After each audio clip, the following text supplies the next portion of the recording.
I am Coach Wendy Hazel. I am come on in and invite someone, tag somebody, invite someone to come on. This tonight is going to be a nice topic as well, right? I'm Coach Wendy Hazel. I am a life transformation and relationship coach because life transformation in general, but a lot of times working with women, we just have to address the relationship issues that might be keeping them back from being or doing what they want to do. And so I'm a life transformation coach. I work with women of faith who feel stuck in an unhappy relationship. That relationship could be intimate, could be marriage, it could be family, it could be professional work setting, stuck in a difficult, unhappy relationship. And you are ready now to come out of that cocoon. You are ready to come out of that. As someone said, she felt as if she was in a tunnel. You're ready to emerge out of there, but you just don't know how. You have some doubts. You have some, can't even understand why, as much as you have what it takes to come out, you're still not able to come out. And so I coach women through that process so that you can emerge and be the woman that you want to be, the woman you're created to be, the woman who God has designed you to be, and to really go where you want to go and have the freedom to make the choices that you want to make. Okay, while all in the process honoring God, because I am a Christian, I'm a faith-filled person, I'm a spirit-filled person, and I believe God plays a major, major role in our life all along. Even though the journey might be rough sometimes, He is present, He is there. There's nothing that misses Him, nothing that surprises Him, right? So He is in the picture when we're coaching as well. Okay, so good night. Hi, Yvette. Hi, Bridget. Nice to have you guys here. Invite someone to hop on in, right? But tonight, I want to talk about a topic. The topic I have, the question I have in mind is, are you a fawner? Are you a fawner? F-A-W-N-E-R. That is somebody who fawns, who engages in fawning. Are you a fawner? That might be a strange word to you. It might be a term you've never heard before, but you might be doing it and don't even know that you're doing it, right? So tonight I'm going to be talking about fawning, and I want to give you time to drop your comments, drop your questions in there, okay? If you're listening to this on the replay, if you missed the live and you're listening on the replay, I just want to invite you to put #replay or put some comment. Let me know that you came in afterwards, because I really want to appreciate everybody. I just love you guys. I love women. I love empowering women who know me for years and years. I have been empowering women. I may have made some mistakes because I didn't know, right? Didn't have the wisdom I have now or the experiences I have now to give me the wisdom I have now. But I've been, an advocate for empowering women all along, not for women to be rude or disrespectful or, out of order, out of character, but empowered in a way that you are able to make the decisions you need to make for yourself, for your family, and do what God is calling you to do.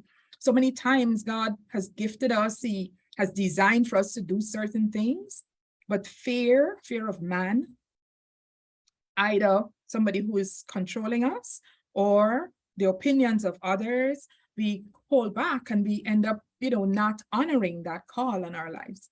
So we want to, really be free, that true healthy freedom to make our best decisions, okay? So don't fear. While I'm talking and I'm sharing, feel free. Drop your thoughts, drop your comments, drop your questions, okay? Because this is Thoughts and Talk. Thoughts that are in my mind, and I talk about it, and I invite you into the conversation, right? So it's a conversation. So what is fawning? What is fawning? Fawning is somewhat of a people-pleasing thing, right?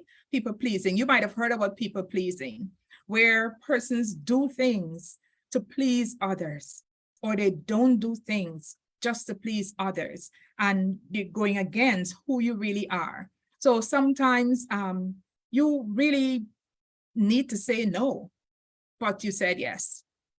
And then afterwards, you have that love-hate relationship with that yes, because you're doing the thing, because now your integrity comes in, you want to honor your word. Because you said yes, you're going to still want to do it, right? But then you're either overwhelmed, or you have a lot to do, or you don't like, or it becomes a difficult thing to do. You didn't stop to think about yourself before saying yes. And I'm a recovering people pleaser in that respect, right? Quick to say yes, because I have the ability to do it. Oh, that's no big thing. Quickly I say, oh, sure, no big thing. And then afterwards I said, why did I? Because I'm tired. This is too much. And I'm grumbling to myself. That's people pleasing, when we should have said no and we said yes. And that goes back, all of it goes back to childhood, goes back to how we were programmed, how we were shifted away from that no. Like I was sharing last week with in that masterclass, is that the first thing, if you do check, the children learn to say, not even learn, because you don't teach them, but our baby, the first thing is no, no.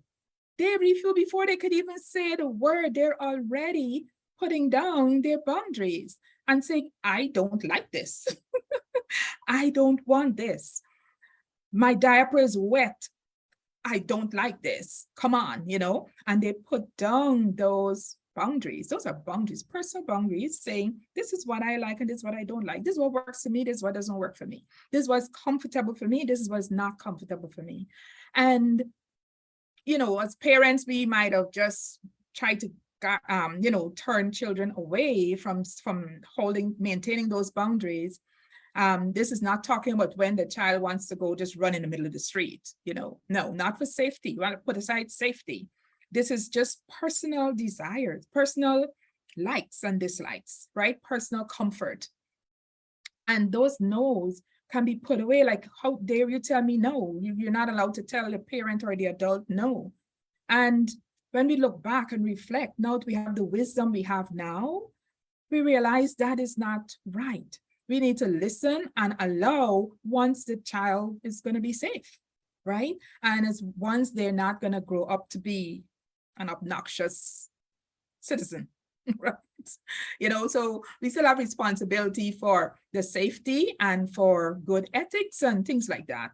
But let us guard against, when we're looking at the individuality and the personality of the child, we didn't knock that no out. And so people pleasing, and it goes, in different ways. Some people do people pleasing, they go over and above and doing things to persons just to get approval, right? Just to get approval, just to be noticed, because that is how you got approval and validation all of your life, by what you did, your performance, right? Your performance. And it's like in the Caribbean, there's that we call common entrance exam at the end of elementary school to go into high school. And that was such a big thing to be published in the newspapers. And, and I'm going to share a story.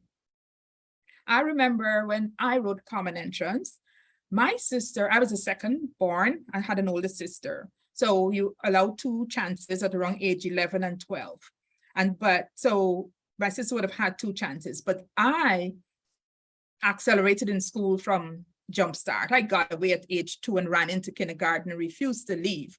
And so teacher Calendar kept me next to her and just started teaching me. And like a sponge, I soaked everything up. So when it was time by age to go to primary school or elementary school, I had covered more of the curriculum, right? So I kind of accelerated through. So at age 10, I was already in the common entrance, which would be our grade 6, right? 6th grade now. And you couldn't write the exam until age 11, 12. But however my birthday fell, like I had 2 years sitting in that class waiting to write that national exam. However, my sister would have been 11 and 12. So she got it, the right age.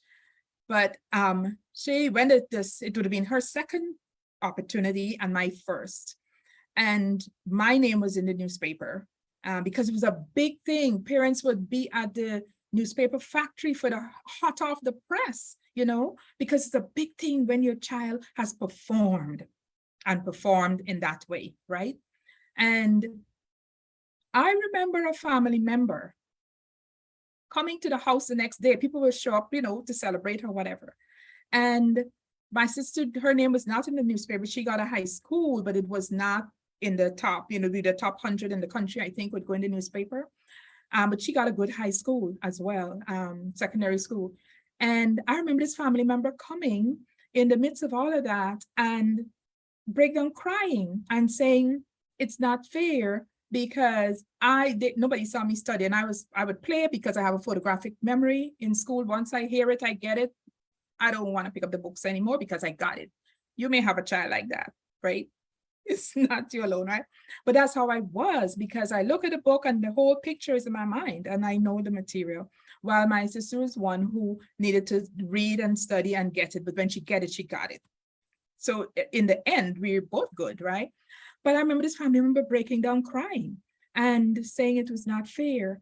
And I felt, I can't tell all the feelings, but it was a bad feeling for me and a memory that never left me. Never left me.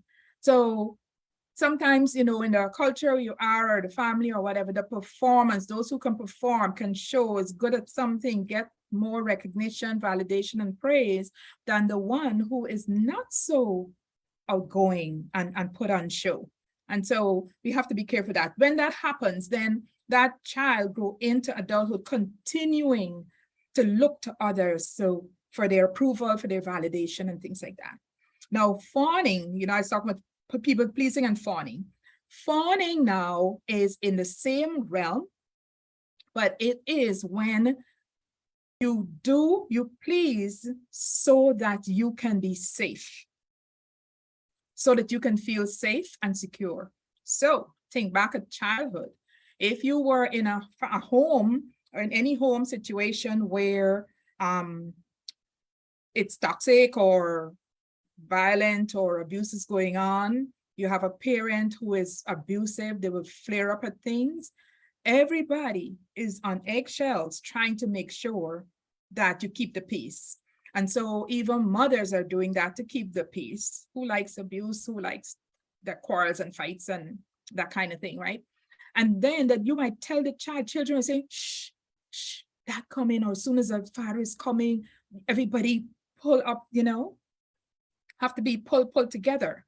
Now, there might be a child who figures out that if I will do everything to please that parent and keep the peace, then I don't have to be afraid, or I will be safe. There will be no blow up. There will be no violence. And so fawning is people pleasing so that I can be back safe, so that I can be safe. And I don't know if any of you can identify with that, if that happened to you or you did it. It would happen, you can find it happening with the eldest child, the oldest one, trying to keep the peace so that everybody, because that other parent might lash out at everybody suffers, right, when that's going on. And so, that might happen. If that's happening in childhood, then you can see, if you can think through that with me, going through into adulthood, doing the same thing. And then there's some abusive persons out there who are looking for partners who are just like that. Fawning, where they will reflect what they think this other person expects. So you sit there and you figure out, okay, they probably like this. Let me do this just so that they can be good and they will not flare up or abuse me and make me feel safe. And you're busy trying to please, but at the end, at the core, at the bottom of it, is that you can be safe, that you will not have to suffer any kind of abuse. And that's fawning. And it comes into adulthood and it puts us in places where those predators can pick us up. And we think, especially as Christian women, we may think that doing that always, don't get me wrong. Nothing is wrong if you know this person likes a particular meal, maybe a curry or a particular kind of food or whatever, Italian. And every now and again you say, okay, I'll do this for you. I'll do this for you. But when you are constantly having to be on that high stress energy, that tension, that kind of place where you're constantly trying to think what you can do to keep this person happy, that is not healthy. It's not healthy. It's not healthy for you, because I tell you what happens. While you're doing that, you are, what's that? You are forgetting yourself. You start to forget yourself.